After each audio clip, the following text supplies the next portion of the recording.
God. Oh my God. Oh, wow. Okay. Holy shit. Grand Rising. Beautiful. Oh my goodness. Grand Rising. Beautiful, divine, masculine, and feminine darlings. I just woke up from like, whoa. A lucid dream sequence that was wild.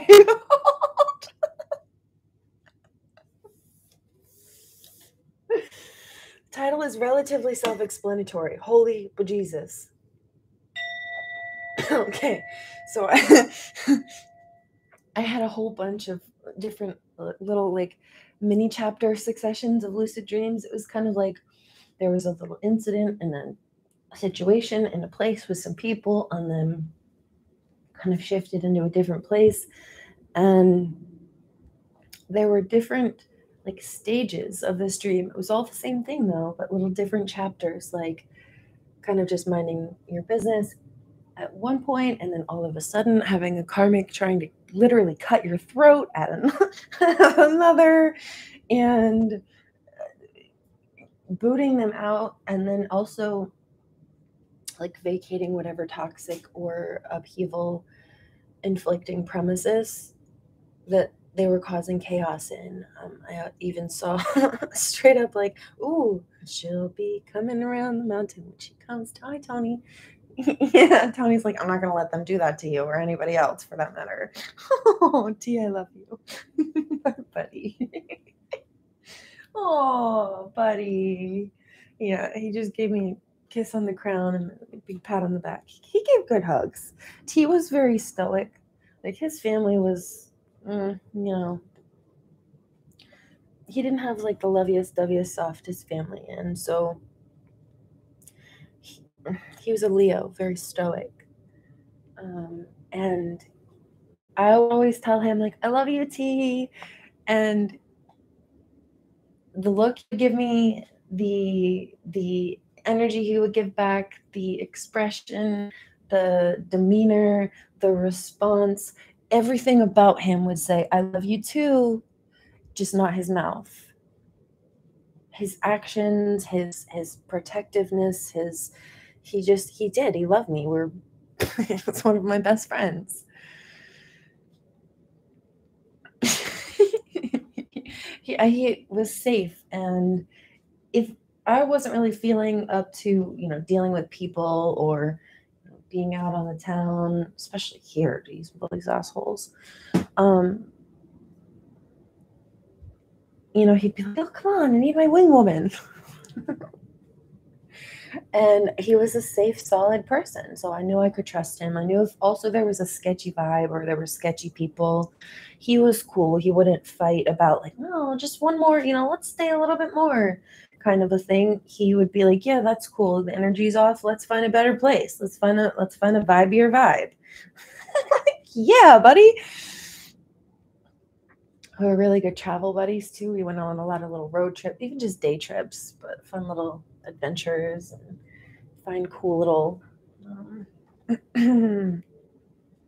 places to get good food and go to lots of, sometimes it was like historical sites, sometimes it was old military war sites. Often they were on the ocean, and we'd have little picnics there. We'd find little places to get food and go explore, either hiking, swimming, or both. Sometimes we'd just go around and do both. But it was fun. We had a lot of fun. And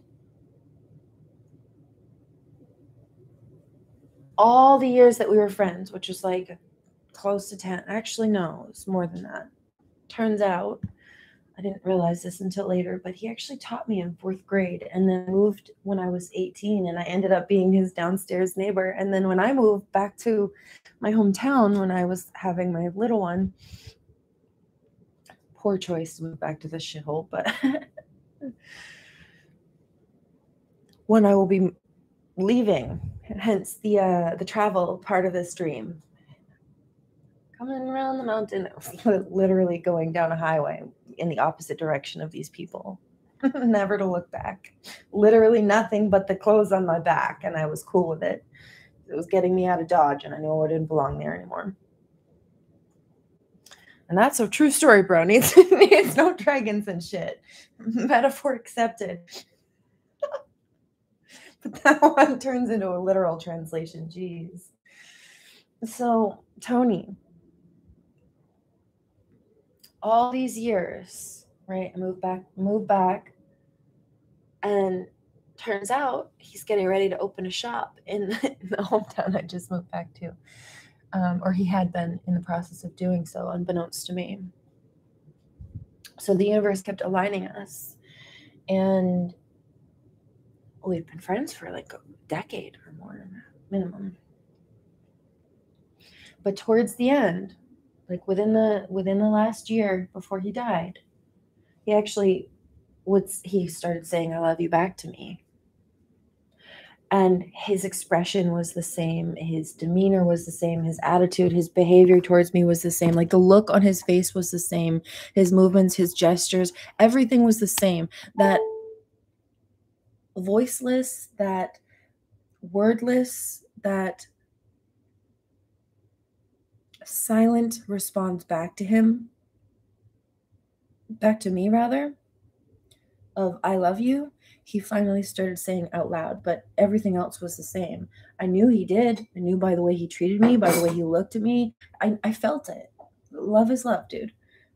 But he finally was healing to the point where he could actually, even after all the family trauma wounds that he had and just unfamiliarity with that term, just due to the fact that he just didn't grow up with that with his own family, he could say it back to me.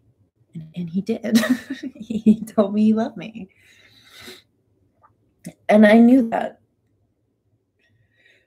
But he got to a point where he felt comfortable and healed enough to actually say it out loud. It had nothing to do with me. It was his own personal healing he had to do. But because I was such a safe place and we were such solid friends, he felt safe and realized family, real family, doesn't matter where you come from. So it's soul family. Oh, you know what? And one of the crazy karmics in this dream, the female especially, picked up, he did not like this particular one. This is a symbolic dream. This is a collective dream, but there were some specific local karmics in this dream who've been trying to kill me in real life, and they were doing the same thing in the dream. And he didn't like them. In fact, he, not long before he died, wanted to hire a private investigator because he knew that they were bad news and he knew that they were trying to harm me, and he wanted to figure out the dangerous stuff in order to stop it and protect me and my family.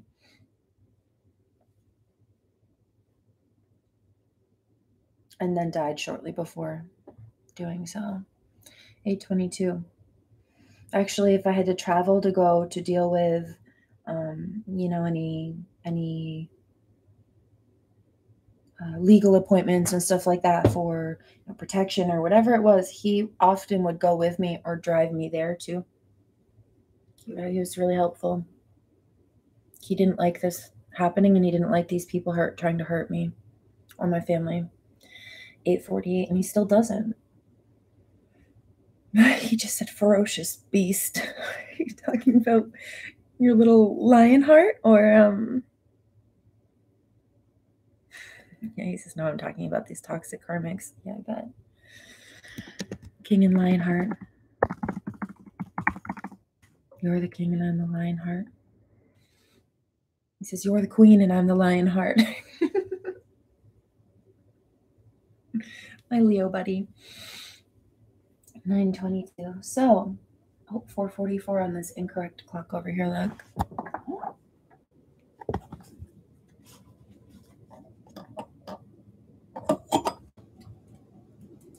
Is that picking up? I don't know. It says 4:44.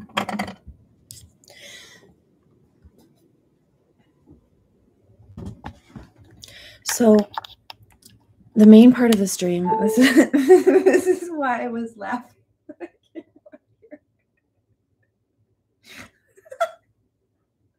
It's really not funny. It's messed up. But there was this crazy psychotic karmic, this ugly, overweight, blonde wench for starters, and wasn't the only harasser, but this was like a main one. And this psychotic freak tried to break into my fucking house in this dream. She straight up came into the house wielding a weapon. And this is why I was like, oh my God, no way, when I came out here, because I look over and what do I see right here? But the exact knife, even with the same handle, the exact knife in this dream. And she comes yielding it like this. I'm like, oh my God. I barricaded myself with my friend and the cats in the back bedroom, and this bitch broke into the front of the house trying to like stab a hole in the door so she could stick her hand in, and she kept trying to fumble with the lock from the outside, and then she tried to stab a hole through the door so she could unlock the door from the inside. Meanwhile, I'm trying to get 911 on the phone.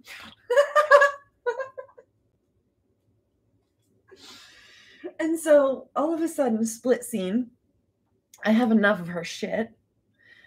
11:22, and so I go out into the room she's trying to come out from to get in the back of the bedroom. I come out into the room that we're in now, all of us, including you, right now in my kitchen, and I drag her ass right to the front door. Open it up, and man, she was a large lady. Okay. She was round and heavy. I could not have yeeted her the way that I did in this dream, but I literally picked her up and yeeted her probably 30 feet into a big snowbank into the neighbor's yard. And I watched her. It was like a cartoon. She went into the snow. Like powder.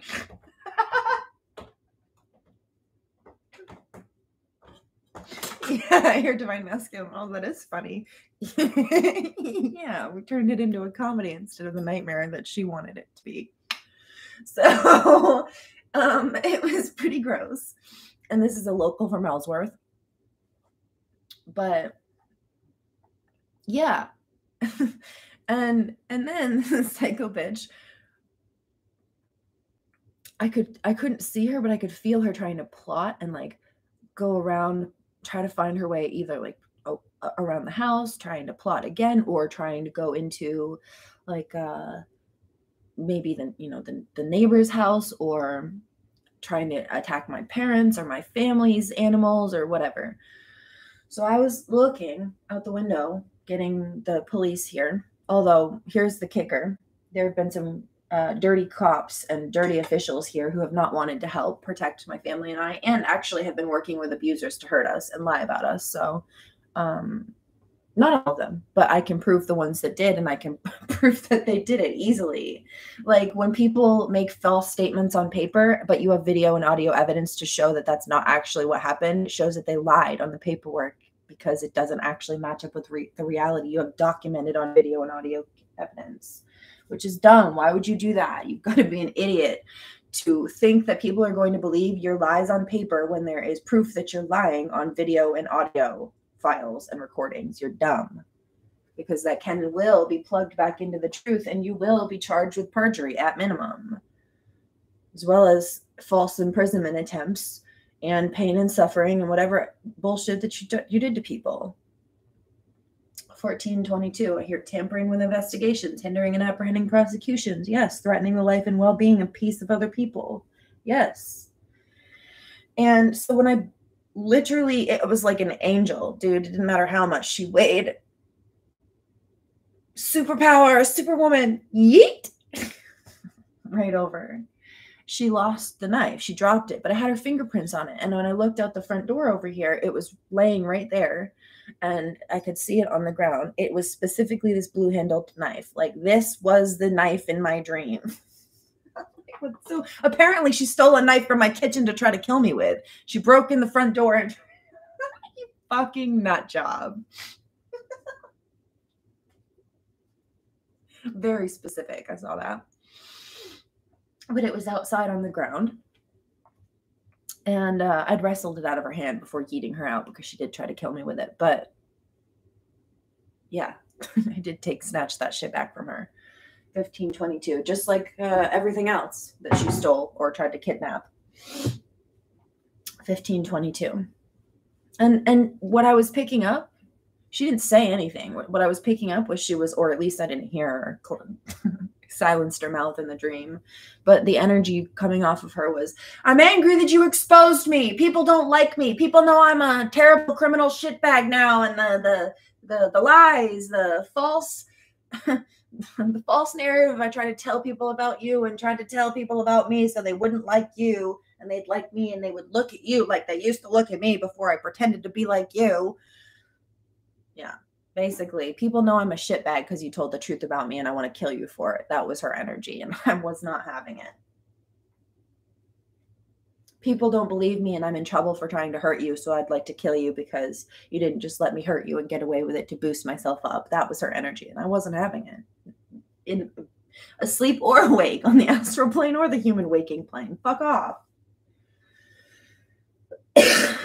So there was that. But I do know that there aren't entirely Grammy officials, and I know that there are higher officials that also know what's up. So what was happening is those were the ones that were getting on the phone to be called. And I specifically told the people who were here with me, do not touch that knife. That's evidence. Her fingerprints are on it. In the dream, I was very, very lucid. Her fingerprints are on it. Don't touch it. I'm going to collect that. Even though she's, you know, I can't see her now. She's hiding, trying to break into one of the neighbors' houses, or she is still, I don't think she was yeeted in the, maybe she was, still stuck in a snowbank somewhere or frozen out, right? Hard freeze.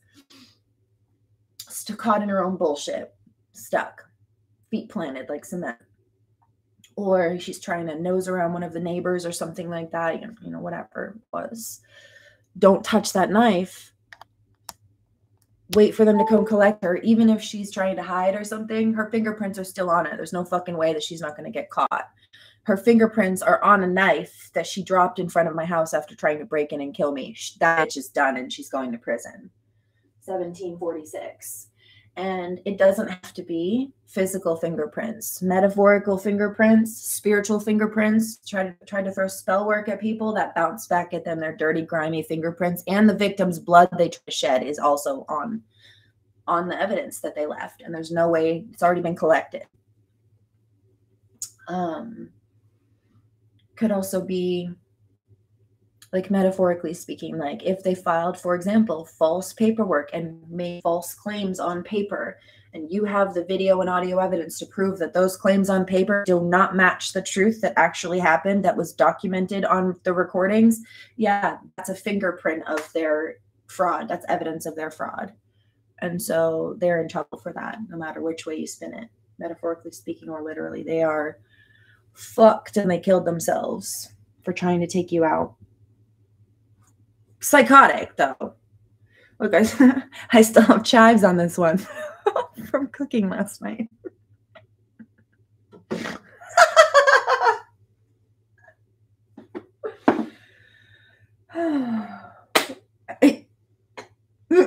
How are you laughing? This sounds like a nightmare. Well, I'm an angel, so I've got on my team and they do not. A holy one at that. Hello, Zedkiel at your service. I hear Brother by Codaline. Yeah. It's divine masculine energy says that's fucked up. They're not going to hurt you again. I'm going to make sure you're solid. They should have never been allowed to do that and they never will again. Yeah. Let's clear this energy out, shall we?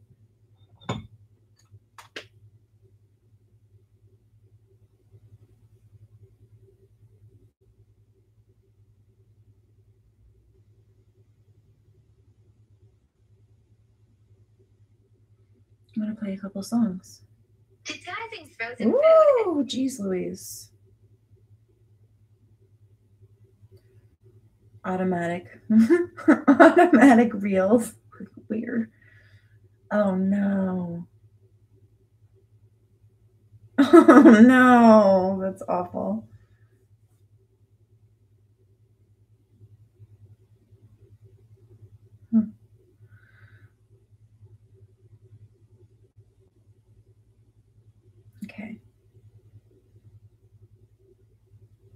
And then King and Lionheart.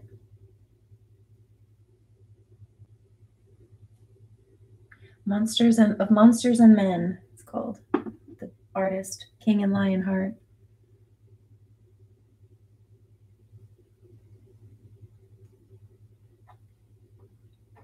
Yeah, why did we do that to her, Karmics? Well,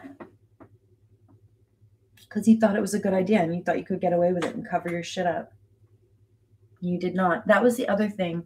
If not, the whole caught red-handed fingerprints thing. In some cases, these are people who go and they try to tamper with evidence, or like alter evidence, or erase or delete or remove evidence, thinking that nobody will be able to go find it after. But what they don't realize when they're doing this is that somebody's already documented it. Somebody's already collected it. Somebody's already seen it. Somebody's already addressed it. So if they go in and they do what they think is erasing evidence that nobody's seen for the first time, what they actually are doing in the eyes of the people who have seen it, whether the karmic knows this or not, is they're tampering and altering that evidence. They're not removing it so no one can find it the way they think. They're altering it or removing it, showing that they've tampered with it. And so the karmic thinks if they remove it, no one will find it. But the authorities have already found it. And so if anybody moves it, they're going to know that somebody fucked with it. So the karmic thinks they're erasing evidence to avoid being caught. What they're actually doing, since they've already been caught, is getting themselves in trouble, not just for the crimes that they committed that they think they're covering up, but with tampering with the evidence they thought nobody already found, even though somebody already did.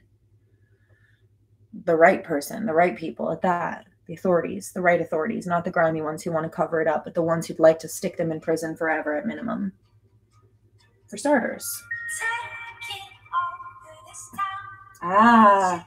See, they thought that they were running the town with their little crooked officials and family members they were paying off in the system, whether it be in the police or the court or, yeah.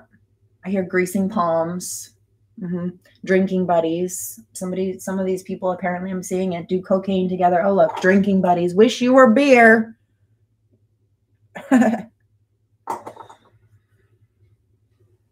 You guys need to get a life. That's why we go ghost on you. Taking over this town. Yeah. Now we're taking our lives and the environments back, taking over this town. Now you should worry. You've been caught, buddy. And we are not friends. Happy impending prison sentences. 30, 23, 22. Leave people alone.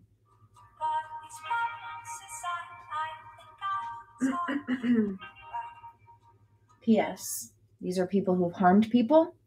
These are people who've denied harming people, and then these are people who falsely accuse the people who they have hurt of hurting them in order to try to play the victim to avoid penalty. I'm not saying that the truth about what they did to people coming out didn't hurt their feelings. I'm not saying that the victim defending themselves or clapping back didn't bruise their ego, but the victim wouldn't have had to defend themselves. The victims wouldn't have had to defend themselves or clap back if they hadn't abused them into such a position in the first place. So they don't get to play the victim when their bullying tactics fail, and it hurts their feelings more, since they were trying to make themselves feel like big men and women by trying to make other people feel small. That is not how you build yourself. That's not how I built myself. I built myself up by trying to build other people up. I do not tolerate karmics, and there's a difference, but we're not the same. Next.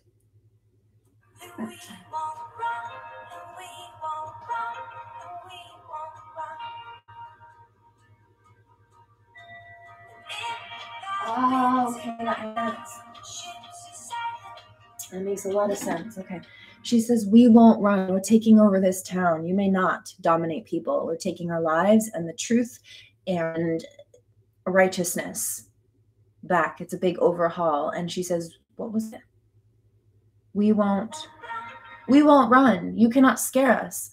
Right? I picked up this energy, this masculine. I was like, whoa, you stood up for yourself. You just yeeted her out of the house. Absolutely. Bitch, you're in my house. You think, boo, you think you're some scary bitch? You are a big old fucking scary bitch. But only because you're unstable as shit. Seek fucking help. In the back of a prison cell. Leave people alone and stay away from their homes. Crazy pants. 25, 22. Next. I don't have patience for people like this. These are criminals with mental defects, and they're on drugs. Point blank. Nothing else needed to explain that.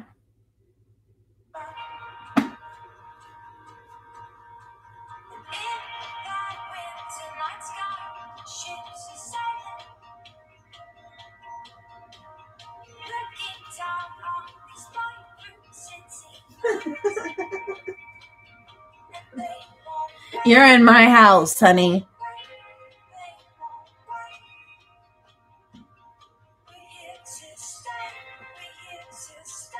We're here to stay. Not anymore. You're not in my house anymore. Yeet.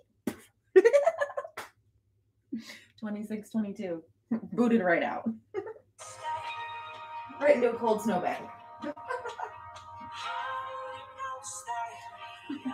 You put a freeze on your hot ass.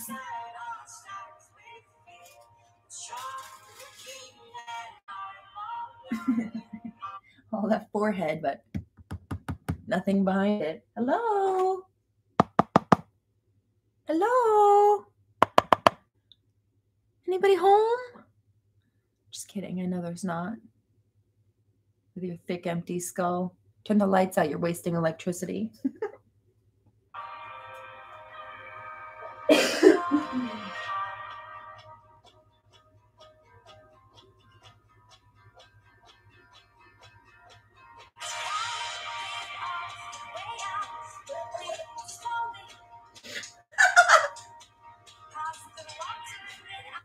I hear that. Hello? Housekeeping? You want meat for pillow? You want French kiss? None for you, Karmics. Bye.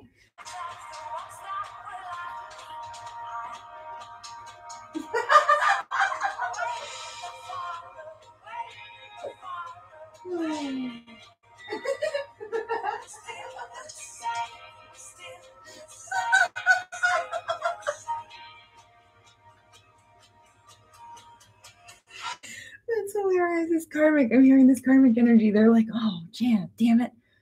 She's funny. I really wish I could hang out with her. You're an asshole. I would never hang out with you. This is why people leave you, you fucking monstrous pieces of shit. You see, they really like us, which is why they try to stalk and copy, wish they could be us and wish they could be our friends. But because they're so jealous, they try to kill us instead. They're fucked up. 28, 22. I'm not your friend, and I will never be.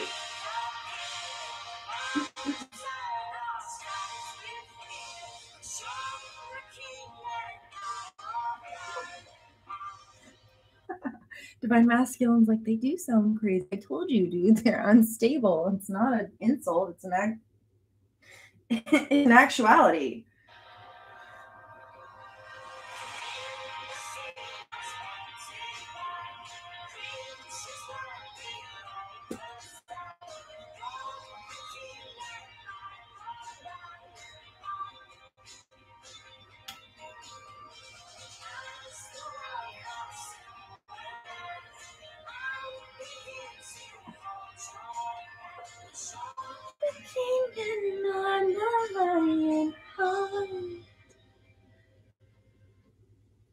Right. Howling ghosts, they reappear.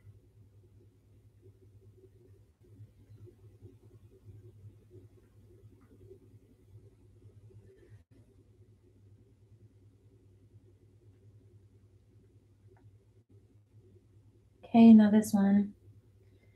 I heard this yesterday too, but especially with Mr. T coming through, that was a super applicable song because I mentioned that he was one of my best friends. And he looked out for me like a big sister would look out for a big brother would look out for his little sister. Like, he really loved me. And I could trust him.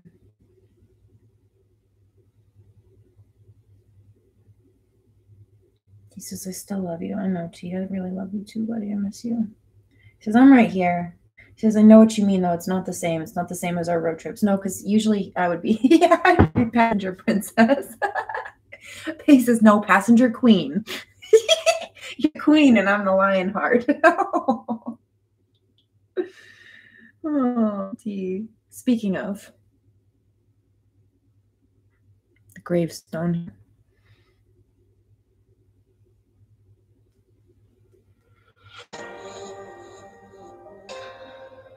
Yeah.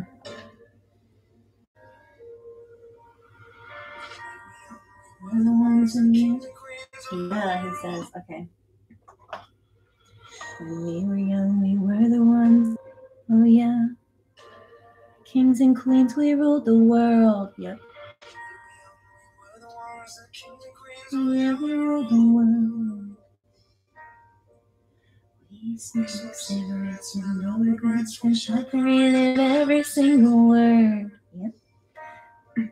Taking different paths and trying different roads. I come off the same river. And if I going, if I was shining you would be the one to rescue me. And if you are lost at sea, I'll give you my love so you can breathe. Got you, brother. Got you, brother.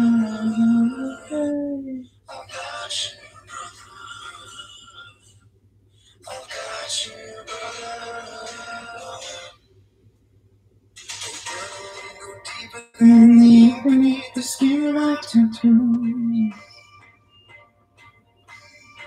You would share the same, but you're my brother, and I love you, that's so true.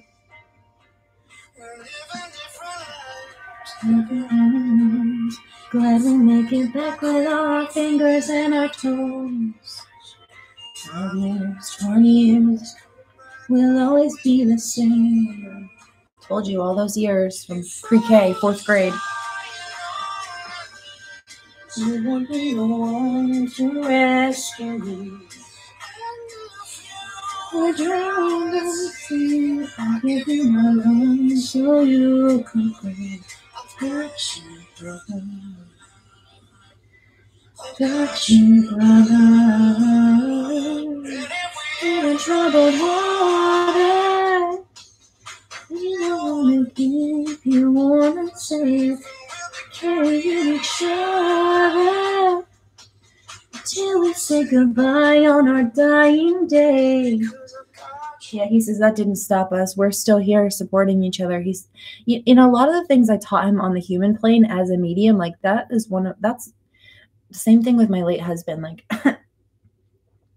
even things they didn't fully comprehend or couldn't touch spiritually the same way as a human, the second they crossed over, because I'd already taught them that, they knew it was a legit thing. They knew they could tap into those gifts. They knew they could speak to me through those. They're very smart, and I love them.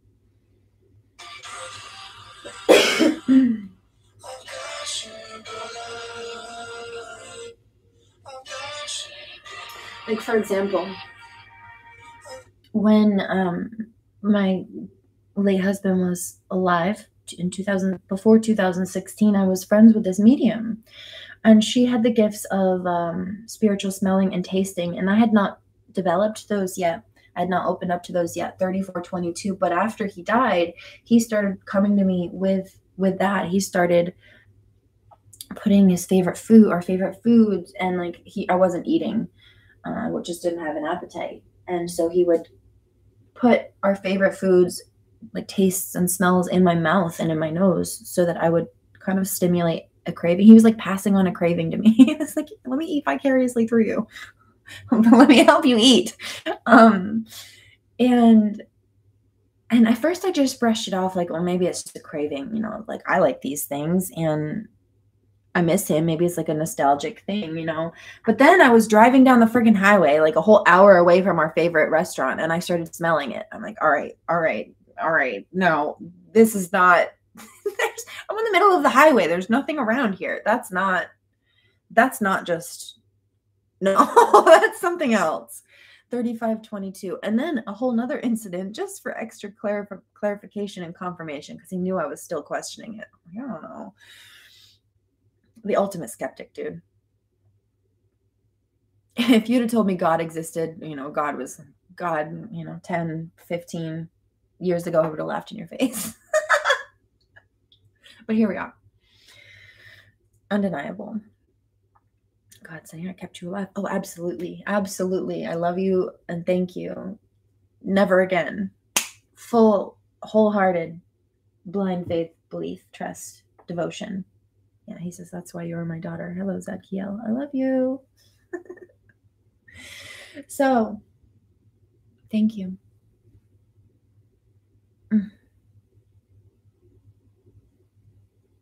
Thank you. I really love you. 3622.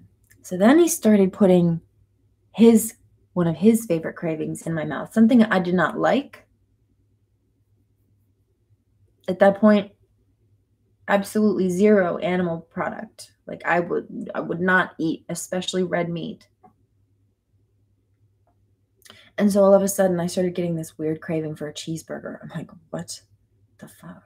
And it would not go away. It would not go away. And I had a witness with me. I bumped into a buddy of ours. And so we went out just to get lunch. And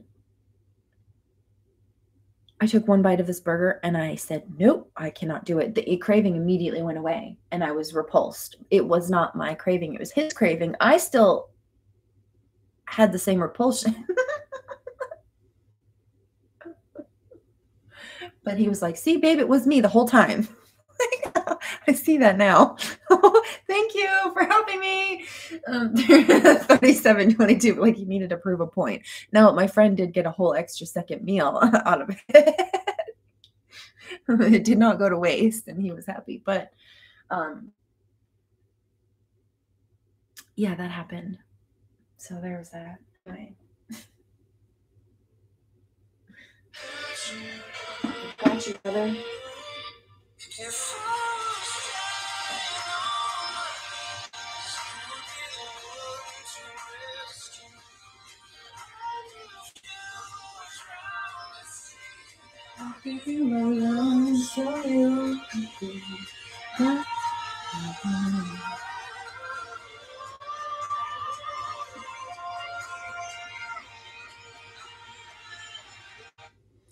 So there's that. Please remember to pray. 3822. Do no harm, take no shit, and don't lie about people for any reason, especially when the truth about you, crazy pants, will destroy you. Blessings.